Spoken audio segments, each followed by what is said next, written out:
नमस्कार विद्यार्थियों। वेदांत क्लास में आप सभी विद्यार्थियों का हार्दिक स्वागत व अभिनंदन। कल हमने किस टॉपिक के ऊपर चर्चा की थी और आज का जो अपना टॉपिक रहेगा उस टॉपिक का नाम रहेगा समास। क्या नाम रहेगा? समास।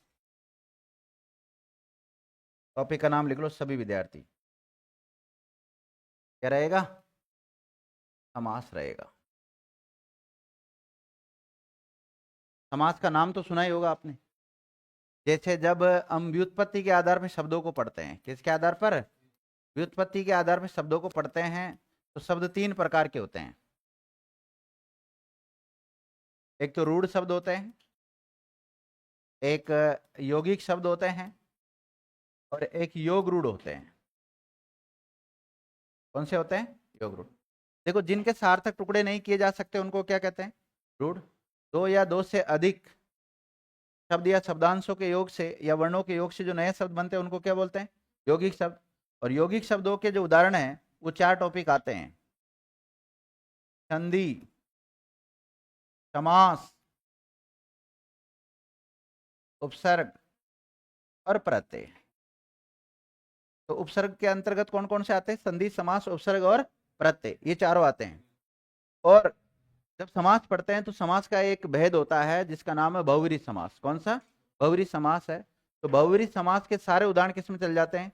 योग रूढ़ में चले जाते हैं। मतलब योग रूढ़ बनने से पहले वो यौगिक शब्द होना चाहिए। कैसा शब्द होना चाहिए? यौगिक शब्द होना चाहिए। यौगिक होगा तो ही योग रूढ़ बनेगा। ठीक है। अब हम पढ़ेंगे आज जो टॉपिक है उसका नाम क्या रहने वाला है? समास। इससे पहले वाली क्लास में हमने किसके ऊपर चर्चा कर ली थी? उपसर्ग के ऊपर चर्चा कर ली थी। तो आज का जो टॉपिक है वो क्या रहने वाला है? समास। समास क्यों पढ़ रहे हैं हम? क्योंकि यौगिक शब्द पढ़ना जरूरी होता है। सभी विद्यार्थियों ने समास हेडिंग डाल दिया होगा। अब देखिए, समझने की कोशिश करो आप। जब एक टॉपिक पढ़ते हैं उस टॉपिक का नाम होता है संधि। क्या नाम होता है? संधि। तो संधि टॉपिक पढ़ते हैं तो वो वर्ण स्तर की प्रक्रिया होती है। किस स्तर का टॉपिक होता है? संधि, वर्ण स्तर का होता है। वहीं जो समास है ये शब्द स्तर का टॉपिक होता है। यह शब्द का वाक्य में प्रयोग कर दिया जाता है तो वो क्या बन जाता है? पद। तो समास और संधि में मोटा मोटा अंतर यह है कि ये तो शब्द स्तर या पद स्तर का टॉपिक है और वो वर्ण स्तर का टॉपिक है। इसमें शब्दों का मेल होता है। इसमें किसका मेल होता है? और इसमें किसका मेल होता है? वर्णों का मेल होता है। यह शब्दों का मेल होने के बाद में कोई नया शब्द बनता है। क्या बनता है? नया शब्द बन सकता है। नया शब्द बन सकता है। लेकिन यहां वर्णों का मेल होने के बाद में नया शब्द तो बनेगा, लेकिन वर्णों में परिवर्तन होना जरूरी है। यहां किस में परिवर्तन होता है? वर्णों में परिवर्तन होता है। मोटा मोटा अंतर तो यह है। दूसरी बात, संधि का जब टुकड़ा करते हैं हम तो उसको बोलते हैं संधि विच्छेद। क्या बोलते हैं? संधि विच्छेद। और समास का जब फैला हुआ रूप लिखते हैं तो उसको बोलते हैं विग्रह। क्या बोलते हैं? विग्रह बोलते हैं। संधि शब्द का विलोम शब्द क्या होता है? विग्रह होता है। क्या होता है? विग्रह। जबकि समास शब्द का विलोम शब्द क्या होता है? व्यास होता है। क्या होता है? व्यास होता है। एक इधर से ये भी ले लेना, आराम से। कैमरे का ध्यान रखना। तरम कैमरा ऊपर तो हिला दे पूरा कैमरे को, बाद में आ जाना। समझ गए? तो जो टॉपिक है इसका नाम क्या अपना? समास है। तो समास शब्द का अगर हम टुकड़ा देखें तो इसका टुकड़ा क्या होता है? तो समास शब्द का खंड होता है समदन आस। क्या होता है? समदन आस होता है। देखो, समास शब्द का टुकड़ा क्या होता है? समदन आस। सम का मतलब किससे लिया गया है यहां पर? पास से। और आस का मतलब आना या फिर बैठना। क्या होता है? आना या बैठना होता है। परिभाषा कौन बताएगा समास की? बताओ।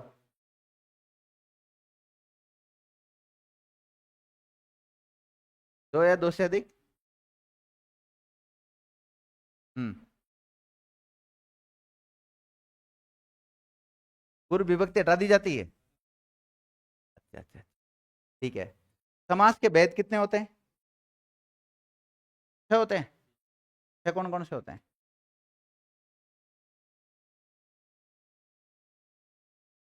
चलो कुछ तो आता है। तो आप सबसे पहले हेडिंग डाल ले समास, और समास शब्द का टुकड़ा करो। सम धन आस क्या होता है?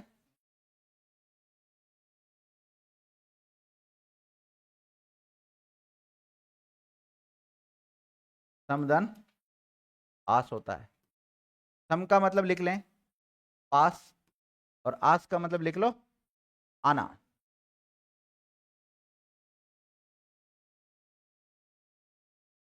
लिख लिया? सम का मतलब अच्छी तरह भी होता है। क्या होता है? और आना का मतलब बैठना भी होता है। आना का अर्थ क्या निकल सकता है यहां पर? बैठना भी निकल सकता है। आपसे पूछा जाए समास शब्द का अर्थ क्या होता है? संक्षेप क्या होता है? या फिर छोटा रूप? छोटा रूप।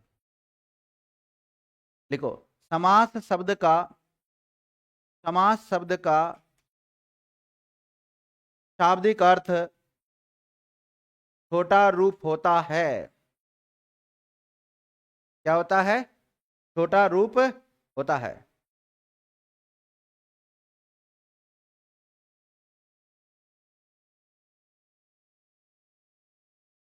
लिखिएगा, समास शब्द का विलोम शब्द व्यास होता है। क्या होता है? व्यास।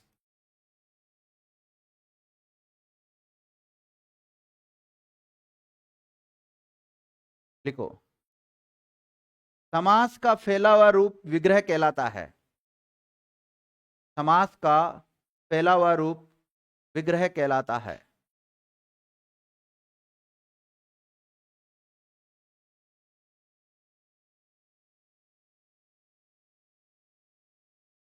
ठीक है, ये तो होगी एक सामान्य जानकारी। परिभाषा तो लिख ले कम से कम पहले, ठीक है ना? पहले परिभाषा लिख लेते हैं, समास की परिभाषा।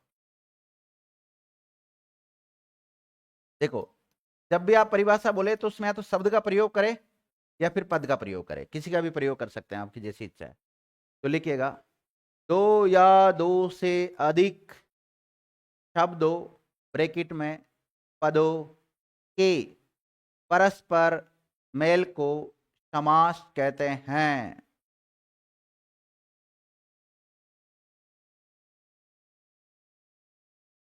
दो या दो से अधिक शब्दों ब्रैकेट में पदों के परस्पर मेल को क्या कहते हैं? समास कहते हैं।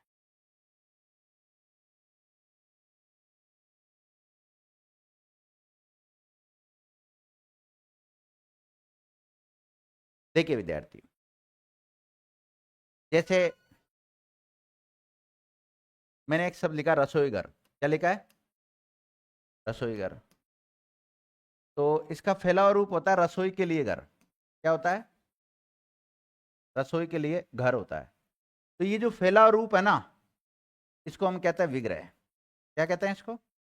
और ये जो छोटा रूप है, इसको क्या बोलते हैं हम? ये समास है। देख लो, रसोई घर तो यहाँ पे क्या है? समास है।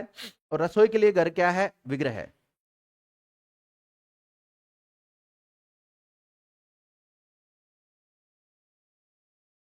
लिख लिया?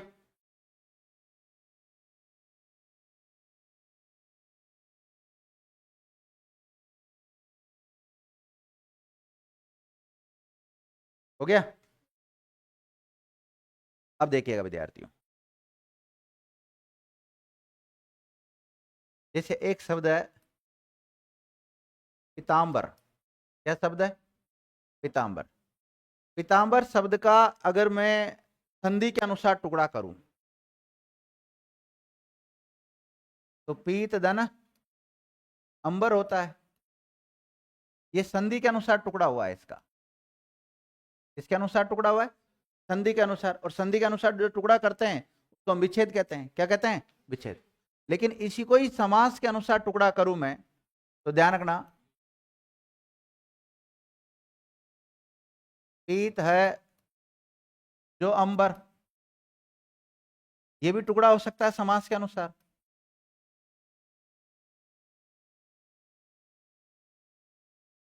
पीत है जिनके अंबर, या जिसके अंबर भी हो सकता है, जिसके अंबर, ये भी समास के अनुसार इसका विग्रह हुआ है। ठीक है, लेकिन यहां जो विग्रह है ये अलग टाइप से हो रखा है, इसके अनुसार ये बहुव्रीहि में चला जाएगा, इसमें चला जाएगा। और इस तरीके का अगर विग्रह आएगा तो ये कर्मधारय में चला जाएगा, इसमें चला जाएगा, कर्मधारय में चला जाएगा। तो कहने का मतलब यह है, एक शब्द को आपको कहीं पे भी नहीं रटना है, वो संधि में भी प्रयुक्त हो सकता है, वो समास में भी प्रयुक्त हो सकता है, एक शब्द में एक से अधिक समास भी हो सकते हैं। लिखिएगा, एक समास में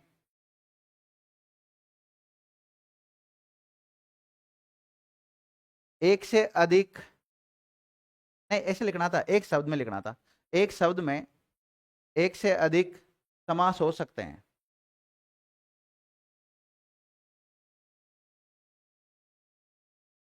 एक से अधिक समास हो सकते हैं, तथा अन्य अन्य प्रकरण भी हो सकते हैं। प्रकरण का मतलब टॉपिक, अन्य प्रकरण भी हो सकते हैं, अन्य प्रकरण भी हो सकते हैं, अन्य प्रकरण भी हो सकते हैं। लिख लिया? अब देखो, ये क्या, ये लिख लो आप, तो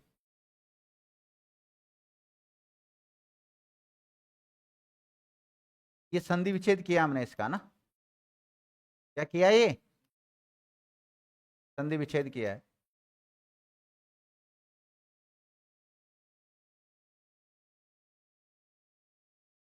संधि विच्छेद किया है, क्या किया है? संधि विच्छेद।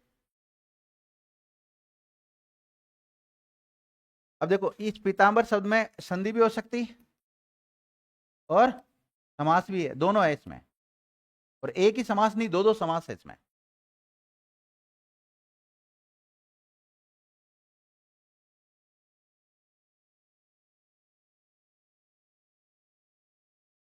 हटूं?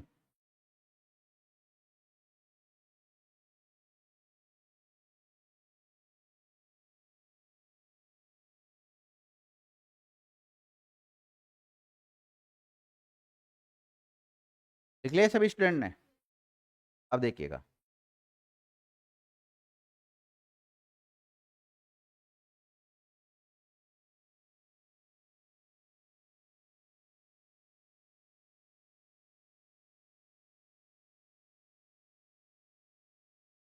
ये जो छोटा रूप है इसको आपने क्या नाम दिया? समास नाम दिया। और जो फैला रूप है इसको क्या नाम दिया? विग्रह नाम दिया। इस समास की जगह पर अन्य नाम भी मिल सकते हैं आपको। इस छोटे रूप को हम समास युक्त शब्द भी कह सकते हैं। क्या कह सकते हैं? समास युक्त पद भी कह सकते हैं, या इसको समस्त पद भी कह सकते हैं हम। क्या कह सकते हैं? समस्त पद। इसी छोटे रूप को सामासिक पद भी कह सकते हैं।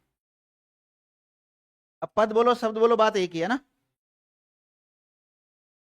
सामासिक पद भी कह सकते हैं इसको, लेकिन ये फैला रूप है ना, इसको तो विग्रह कहेंगे। मतलब देखो, समास के कौन कौन से नाम मिलते हैं? समास युक्त पद रखा गया, कौन कौन से मिलते हैं? समास युक्त पद कह सकते हैं, समस्त पद कह सकते हैं, और सामासिक पद। क्योंकि कई बार इनमें से, कई बार जो समय के अनुसार जो उच्चारित करना होता है वो उच्चारित करना पड़ता है।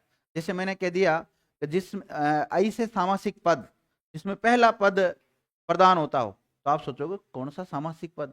सामासिक पद का मतलब मैं केवल समास की बात कर रहा हूं। समास का मतलब ये जो छोटा रूप होता है ना, इसकी बात कर रहा हूं। ठीक है। और ये क्या कहलाता है? फैलाव रूप कहलाता है। और फैलाव रूप को क्या कहते हैं हम? विग्रह कहते हैं।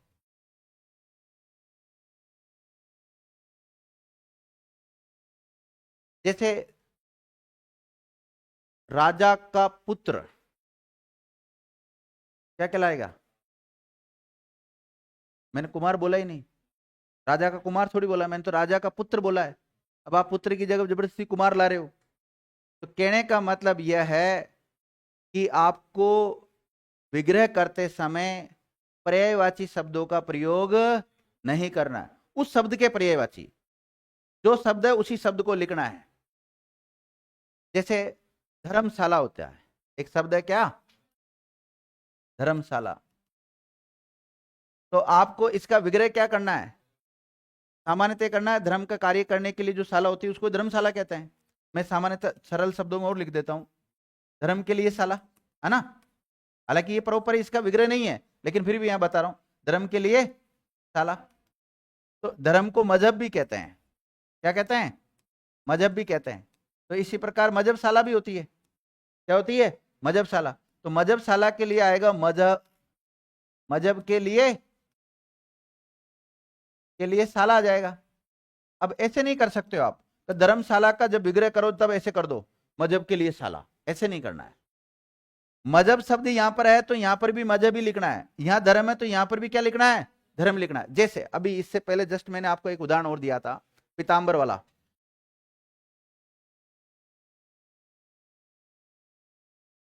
अभी बता देंगे। अब जो पीतांबर शब्द है ना, पीतांबर का विग्रह करते समय देखो हमने किसका प्रयोग किया है? पीत का। अब आप सबको पता है कि सर पीत का मतलब क्या होता है? पीला होता है। तो अब जब इसका विग्रह करते हो ना आप, जब उस समय आपको ये नहीं करना है कि पीले पीले है जिसके अंबर नहीं करने हैं। आपको क्या करना है? पीत है जिसके अंबर। हाँ, समझने के लिए हम लिख सकते हैं पीत के ब्रैकेट में क्या? पीला लिख सकते हैं, खुद के समझने के लिए। और अंबर का मतलब क्या है? वस्त्र। तो आप करने लग जाओ पीले है जिसके वस्त्र, ऐसा विग्रह नहीं करना है। क्या करना है आपको? पीतांबर का पीत है जो अंबर, या पीत है जिनके अंबर, ऐसे करना है। मतलब पीत की जगह पीत का यूज लेना है, और अंबर की जगह पे अंबर का ही लेना। अंबर का पर्यायवाची शब्द होता है वस्त्र, तो वस्त्र का यूज नहीं लेना है। पीत का जो पर्यायवाची शब्द पीला होता है उसका भी प्रयोग में नहीं लेना है। खोलना भाई।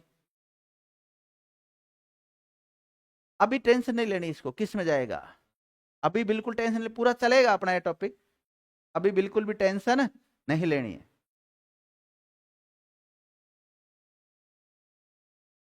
ठीक है, आप लोगों ने यहां तक लिख लिया ना। अब हम लिखेंगे समास के भेद या प्रकार। समास के भेद या प्रकार।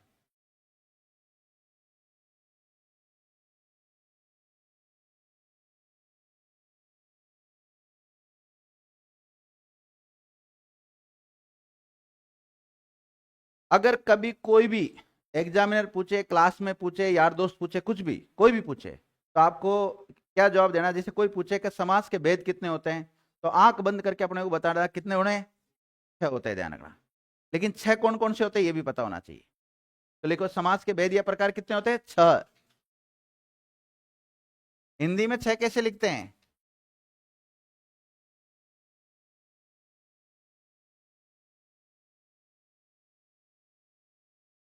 मतलब 6 कौन सा शुद्ध है? हैं? ये 6 गलत लिखा मैंने? नहीं, मैंने अभी जैसे मैं हिंदी पढ़ा रहा हूं आपको, तो मैंने जैसे 6 लिखा है, ये सही लिखा है गलत लिखा है? 6 गलत है। तो 6 तुम बताओ, तुम कैसे लिखते 6? नहीं, 6 को कैसे लिखते हो? यू लिखते हो या ऐसे लिखते हो? 6 अपनी जगह पे सही है वैसे तो, लेकिन अंकों में जो लिखते हैं ना उसका प्रयोग हिंदी में नहीं किया जाता है। हाँ ठीक है, हम समझने के लिए इसका प्रयोग कर लेते हैं ताकि भाषा थोड़ी सरल लगने लग जाए। बाकी हम प्रयोग करते हैं ज्यादातर किसका? 6 का ही प्रयोग करते हैं। लेकिन दो, ये भी राइट है और ये भी राइट है, और दोनों आ जाए तो कौन सा राइट है? क्योंकि विसर्ग को हम है की बात उच्चारित करते हैं इसलिए। तो इसके भेद कितने होते हैं? 6 होते हैं।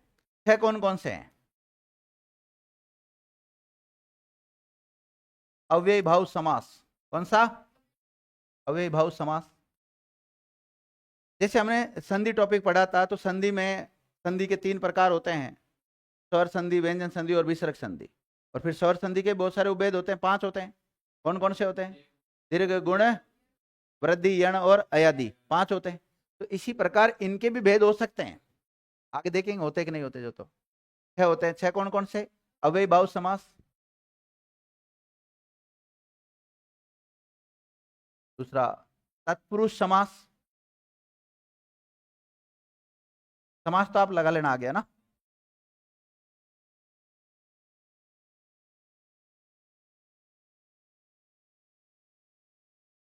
कर्मधारय समास, द्विगु समास, द्वंद्व समास और ये बहुव्रीहि समास।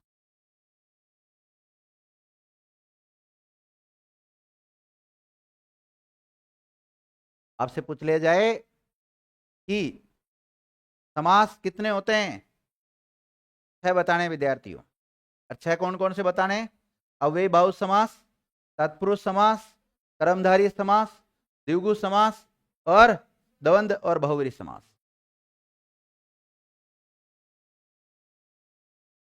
लिख लिया? ओके।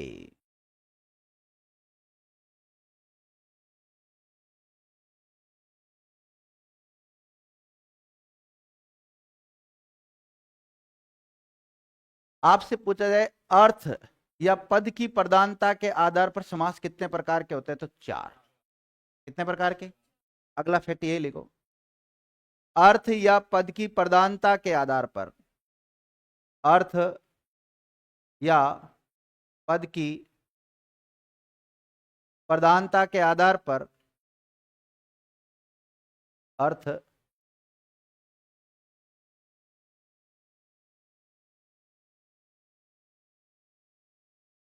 या पद की प्रधानता के आधार पर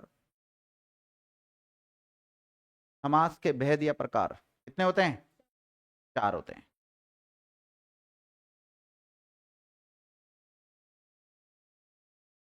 कितने होते हैं? 4 होते हैं। अब देखो ये 4 कौन कौन से हैं?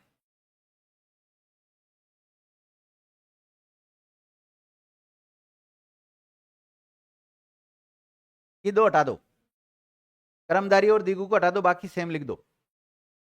कौन कौन सा आ जाएगा? एक तो अव्ययी भाव आ जाएगा, अव्ययी भाव आ जाएगा। दूसरा तत्पुरुष आ जाएगा। तीसरा द्वंद्व समास आ जाएगा। और चौथा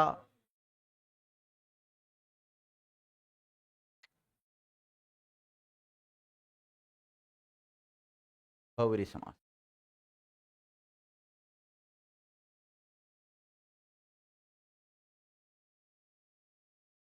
लिख लिया? अब देखो, आपने अर्थ के आधार पर या पद की प्रधानता के आधार पर समास लिखे, वो कितने प्रकार के होते हैं? 4 प्रकार के। इसमें बहुव्रीहि आया कि नहीं आया? और ये जो सामान्यतः हमने समास के भेद लिखे, इसमें बहुव्रीहि आया? तो ये जितने भी समास हमने लिखे हैं, इन सभी समासों में जो प्रधान समास है, जो मुख्य समास है, वो कौन सा है? बहुव्रीहि समास है। इसलिए बहुव्रीहि समास को सभी समासों का राजा भी कहा जाता है। तो सभी समासों का राजा कौन से समास को कहते हैं? बहुव्रीहि समास को कहते हैं। लिखिएगा, उक्त सभी समासों में, उक्त सभी समासों में से बहुव्रीहि समास को प्रधान समास माना जाता है, प्रधान समास माना जाता है, प्रधान समास माना जाता है। इसलिए इसे समासों का राजा भी कहते हैं। क्या कहते हैं? समासों का राजा भी कहते हैं। आपसे पूछा जाए समासों का राजा कौन से समास को कहते हैं? बहुब्रीहि समास को कहते हैं। यहां तक आ गया समझ में? अब देखो विद्यार्थी, आपसे पूछ ले अर्थ या पद की प्रधानता के आधार पर समास के भेद चार कौन कौन से होते हैं? अव्ययी भाव, तत्पुरुष, द्वंद्व और बहुब्रीहि। सामान्यतः पूछ ले, कोई आधार नहीं दे, अर्थ वगैरह कुछ भी नहीं दे, डायरेक्ट पूछे कि समास के भेद कितने होते हैं, तो कितने बताने आपको? 6 बताने, ध्यान रखना। अब एक छोटा सा चार्ट बनाना आपको।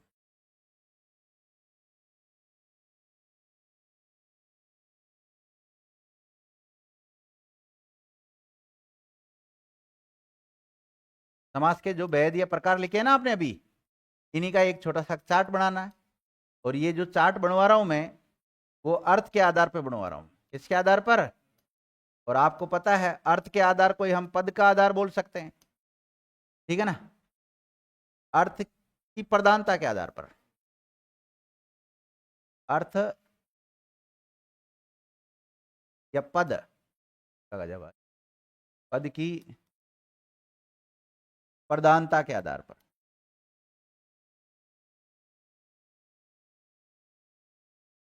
अब बताओ, इसके आधार पर कितने प्रकार के होते हैं? अभी लिखा है आप लोगों ने, कौन कौन सा लिखा है? अव्ययी भाव समास लिखा है एक तो, और कौन सा लिखा है? तत्पुरुष समास लिखा है।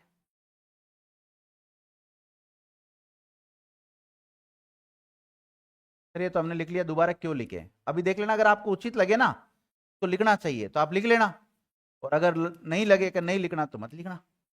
अभी देखते हैं, देखता हूं आप मजबूर होते हो कि नहीं लिखते हो लिखने के लिए। द्वंद्व समास कितने होते हैं लोकेश? 4 कौन कौन से होते हैं? बहुब्रीहि समास।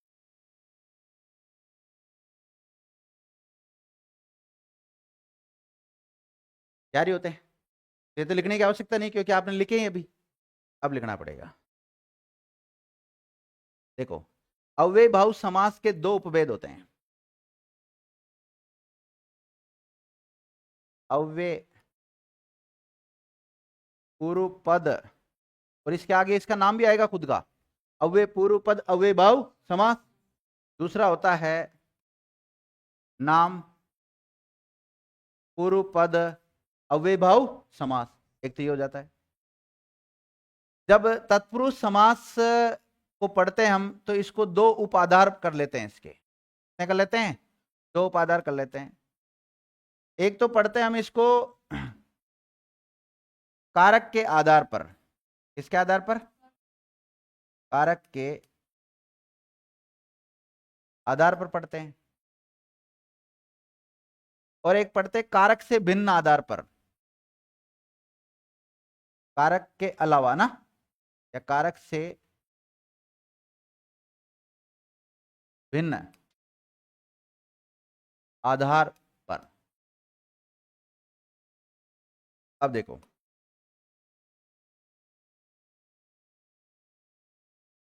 कारक के आधार पर कौन कौन से होते हैं? कारक के आधार पर लिखने से पहले हमें कारक के बारे में पता होना चाहिए। देखो, हिंदी में कारक कितने होते हैं? 8। कितने होते हैं? 8। कर्ता, कई बार लिखते हैं ना कर्ता ने, है ना? कर्म को, करण से, संप्रदान के लिए, अपादान से, अलग होने के भाव में आता ना। फिर संबंध, का के की नाने नी रारे री, अधिकरण में पर, और संबोधन। ये होते हैं 8 कारक। इसमें से विद्यार्थियों इसको छोड़ दो और इसको छोड़ दो, बाकी ये 6 किसके उपभेद बन जाएंगे? कारक के आधार पर तत्पुरुष के उपभेद बन जाएंगे। कौन, क्या क्या नाम रहने वाला है इनका? देखो, नाम है इसका कर्म, तत्पुरुष समास। क्या नाम हो जाएगा इसका? दूसरा, कर्म के बाद में क्या आता है? करण। फिर अभी तो बोला रहे संप्रदान, फिर अपादान, फिर संबंध,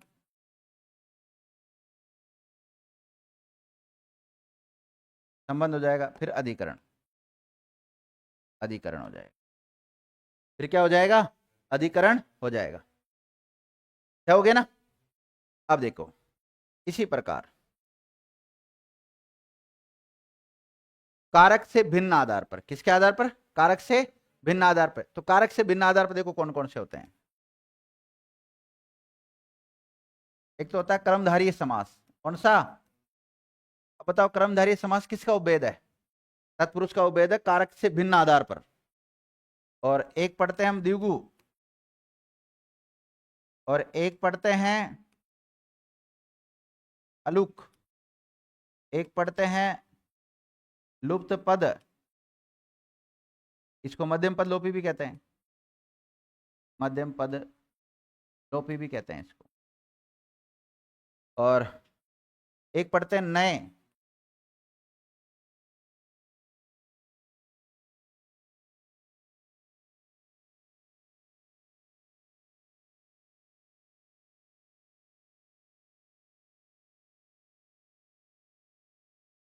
नए हो गया। एक पढ़ते हैं उपपद, उपपद तत्पुरुष समास। छह हो गए ये वाले भी। देखो ये भी छह हो गए और ये भी छह हो गए, 12 तो ये हो गए सीधे सीधे। और फिर है ना, ये द्वंद्व समास पढ़ा ना हमने, इसके भी 3 उपभेद होते हैं। कितने होते हैं? 3 होते हैं। 3 कौन कौन से होते हैं वो लिख देता हूं। इतरेतर द्वंद्व समास, वैकल्पिक द्वंद्व समास, और समाहार द्वंद्व समास। कौन सा? समाहार द्वंद्व समास। लिख लिया? बना लिया चार्ट? मिटा दूं? किस किसने बना लिया? आपने बनाया, केवल आपने बना लिया? जिन्होंने नहीं बनाया जल्दी बनाओ, जल्दी बना लो।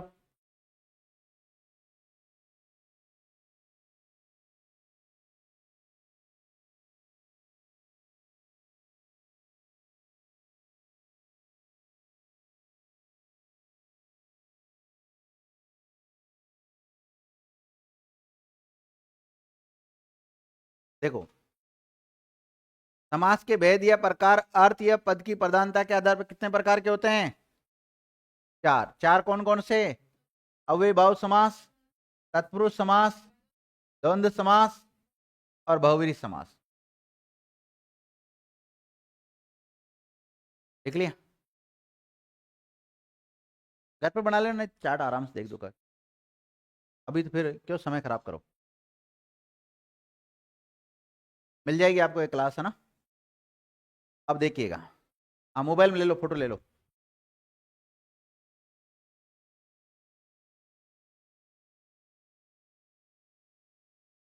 ले लिया?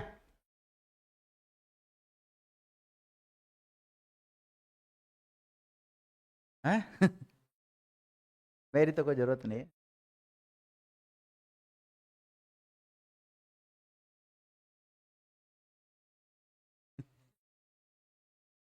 अब देखिएगा, देखो सामासिक पद या समास कहाँ बनेगा? समास बनाने के लिए कम से कम 2 पद होना जरूरी है। जैसे हमने रसोई घर बनाया था ना, तो उसमें कितने पद है? 2। एक तो रसोई और एक घर। एक पीताम्बर बनाया था अभी शब्द, तो उसमें एक तो पीत है और एक अंबर है। तो कम से भी कम 2 पदों का होना जरूरी है। अधिक कितने भी हो सकते हैं, लेकिन कम से कम कितना होना जरूरी है? 2। लिखिएगा,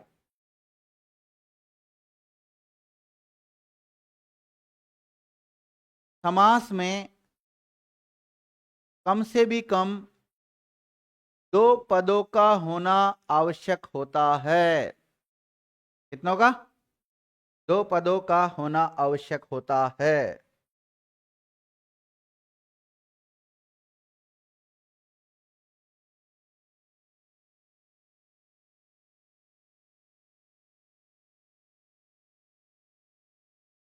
लिख लिया? अब देखो, आप कह दो, आप एक शब्द लेके आ जाओ मेरे सामने। कौन सा शब्द लेकर आए? राम। सर बताओ, राम शब्द में कौन सा समास है? अव्ययी भाव है, कर्मधारय है, द्विगु है, दवंद है, कोई से भी 6 लेके आ सकते हो आप। नहीं तो 4 भी लेके आ सकते हो, और नहीं तो बहुत सारे लिखा है ना अभी आपको, ये भी लेकर आ सकते हो। फिर ऐसी स्थिति में क्या करेंगे? तो मैंने आपको पहले ही इस बात के लिए नोट डलवा दिया है कि कम से भी कम 2 पद होना जरूरी है। तो क्या राम शब्द में 2 पद है क्या? दो कहाँ है? 2। राम प्लस अनुज होता ना, तो रामानुज शब्द अगर मैं रामानुज बोलता तो इसमें 2 पद है, इसमें 2 पद नहीं है। तो समास वही होगा जहां पर 2 पद होंगे। अब आप कोई सा भी शब्द उठा के लेके आ जाओ और सर इसमें बताओ शब्द, इसमें समास कौन सा है?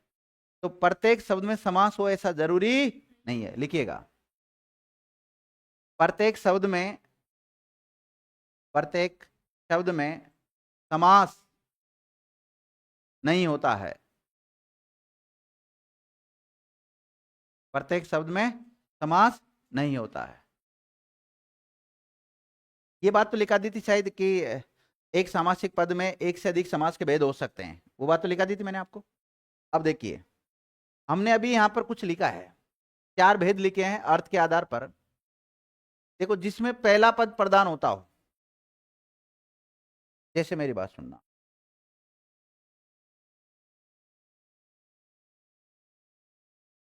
जैसे हमने सब लिखा रसोई घर, इसमें 2 पद आ रहे हैं, रसोई और घर। तो इसमें पहला पद कौन सा है बताओ, और सेकंड पद कौन सा है? घर है, ठीक है ना? तो देखिए, जिसमें पहला पद प्रदान होता है उसको क्या बोलते हैं?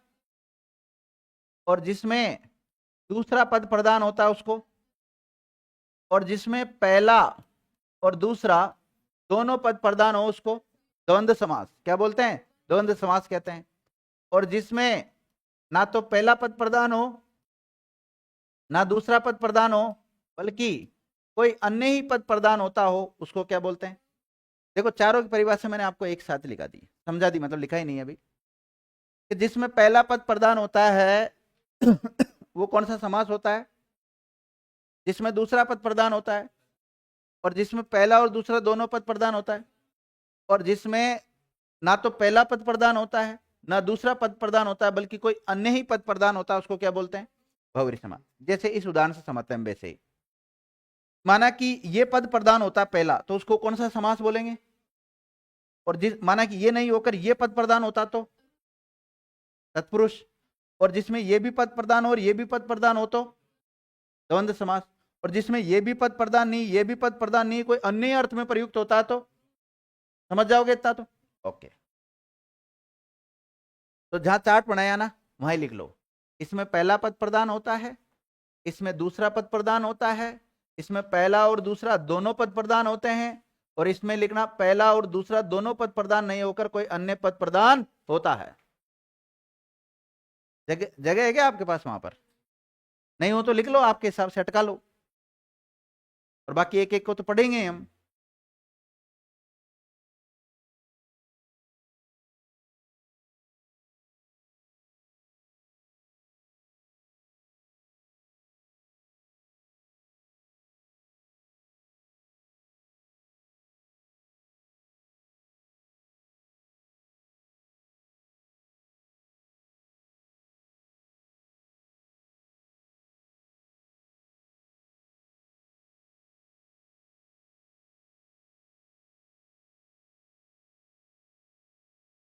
देखो विद्यार्थियों, जिस समास में पहला पद प्रदान होता है आपको पता है अव्ययभाव समास होता है। अब इसको हम पहला पद भी कह सकते हैं। एक मिनट,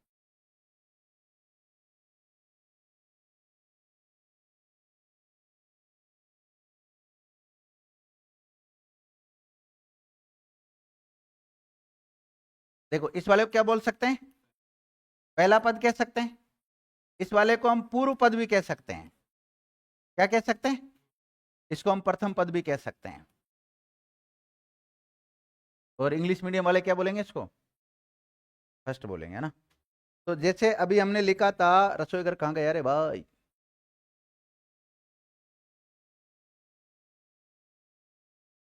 नहीं मिल रहा, वो तो देखेंगे। तो देखो फर्स्ट की जगह क्या आ सकता है, पहला पद आ सकता है, पूर्व पद आ सकता है, प्रथम पद आ सकता है, कोई सी शब्दावली आपको मिल सकती है। और सेकंड की जगह क्या आ सकता है, द्वितीय पद आ सकता है, दूसरा आ सकता है, पर पद आ सकता है, उत्तर पद आ सकता है, और अंतिम पद बोल सकते हैं हम इसको। क्या बोल सकते हैं, कोई सी भी शब्दावली मिल सकती है जिसमें अंतिम पद प्रदान होता हो। कौन सा समास होता है, तत्पुरुष। जिसमें पर पद प्रदान होता हो, जिसमें पूर्व पद प्रदान होता हो,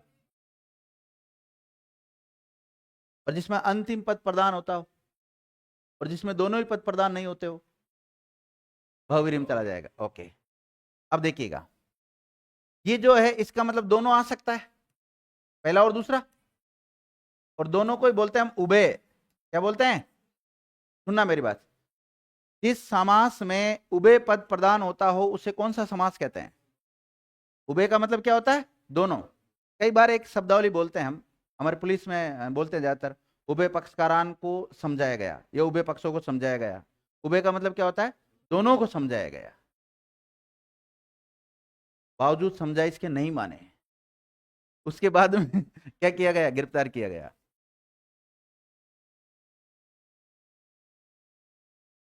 लिख लो इसको, बना लो ऐसा कैसा चार्ट बना लो। हटू, ओहो अभी तू नुकसान करवा देता है।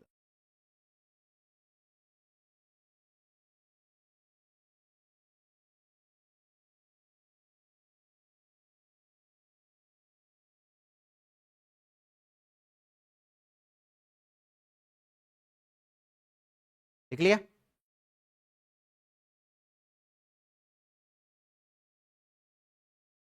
तो पहला पद भी आ सकता है, पूर्व पद भी आ सकता है, प्रथम पद भी आ सकता है, इधर द्वितीय भी आ सकता है, और दूसरा पर उत्तर अंतिम कोई सा भी आ सकता है, और वहां पे क्या आ सकता है, दोनों पद आ सकते हैं।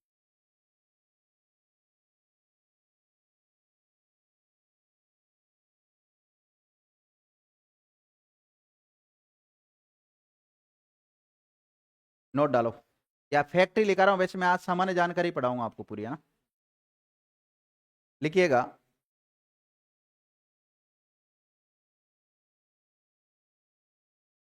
विग्रह करते समय, विग्रह करते समय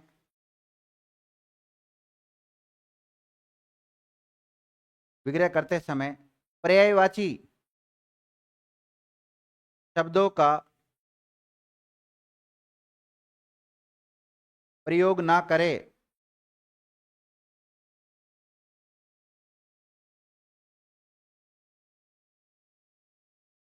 लेकिन परीक्षा के विकल्प के अनुसार निर्णय ले सकते हैं। ऐसा नहीं कि सर ने कहा था पर्यायवाची शब्द तो हो ही नहीं सकता, हो सकता है। जैसे मेरी बात सुनना, हमने लिखा, एग्जामिनर अपने से पूछ रहा है कि पीतांबर शब्द का क्रमधारीय शब्द के अनुसार विग्रह होगा। किसके अनुसार, क्रमधारीय के अनुसार विग्रह होगा। तो हमें पता, अच्छी तरह पढ़ रखा है हमने, पीत है जो अंबर, क्या है, पीत है जो अंबर विकल्प में दे रखा है, और एक और दूसरा उसने विकल्प दे रखा है, पीला है जो, उसने तो वस्त्र दे दिया येलो, पीला है जो वस्त्र क्या दे दिया। तो इस प्रकार से इसका जो विग्रह करेंगे, ये विग्रह क्या है, सामान्यतः तो गलत है, क्योंकि उसने कौन सा दे रखा है, पीत है जो अंबर दे रखा है। लेकिन एग्जामिनर ने चार विकल्प में ये वाला विकल्प दिया ही नहीं, और ये वाला विकल्प दे रखा है, और बाकी तीन अन्य विकल्प दे रखे हैं जो बिल्कुल ही अलग है। वो तो ठीक है, तो फिर ऐसी स्थिति में इसको मानना पड़ेगा कि नहीं मानना पड़ेगा। तो मैंने इसलिए नोट डाल के लिखा है, फिर भी परीक्षा में जो विकल्प आते हैं, चार विकल्प जो भी आते हैं, उनको देखकर क्या ले, आप निर्णय ले। हर के ऊपर कोई आरोप प्रत्यारोप नहीं लगना चाहिए, ठीक है ना। लिखिएगा,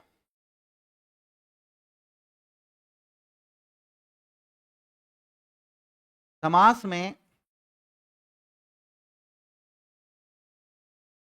अक्षी का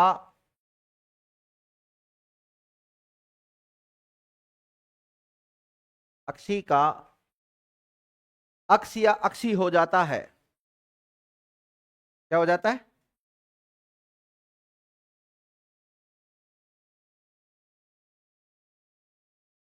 लिख लिया?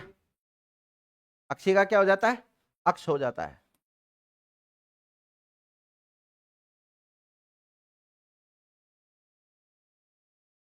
अब लिखो, महत का महा हो जाता है। क्या हो जाता है? महत का क्या हो जाता है? महा हो जाता है।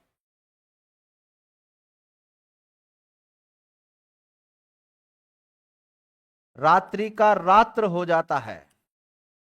रात्रि का क्या हो जाता है? रात्र हो जाता है। निशा का निश हो जाता है। निशा का क्या हो जाता है? निश हो जाता है। लिख लिया? राजन का राजा या राज हो जाता है। क्या हो जाता है? राज हो जाता है। इसी प्रकार जो नाभि होता है, नाभि, नाभि का नाभ हो जाता है। क्या हो जाता है?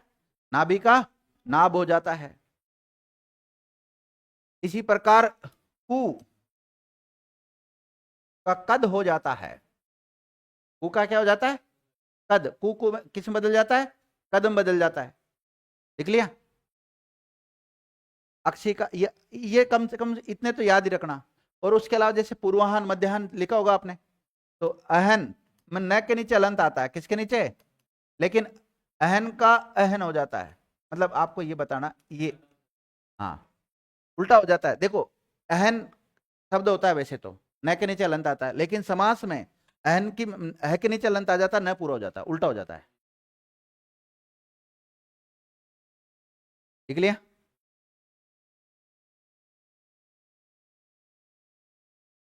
तो आज का तो समय इजाज़त नहीं दे रहा है, क्योंकि मैं कोई नया चालू नहीं करना चाह रहा, क्योंकि चालू करूंगा तो उसको समाप्त भी उसी दिन करूंगा। भाई जैसे अभी कोई सा भी समास इनमें से ले लें हम, तो उसको कंप्लीट तो करना जरूरी है ना, नहीं फिर समझ में नहीं आएगा। तो कल हम एक एक को देख लेंगे। आज की क्लास बहुत ही इंपॉर्टेंट थी, क्योंकि इस क्लास को जिन्होंने ले ली ना, आगे कोई दिक्कत नहीं आने वाली है। ठीक है? फिर तो हम कुछ नहीं करेंगे, केवल समास का नियम पढ़ेंगे और उसके उदाहरण हल करेंगे बस, और उसी के साथ सारे समास कंप्लीट हो जाएंगे। धन्यवाद विद्यार्थी।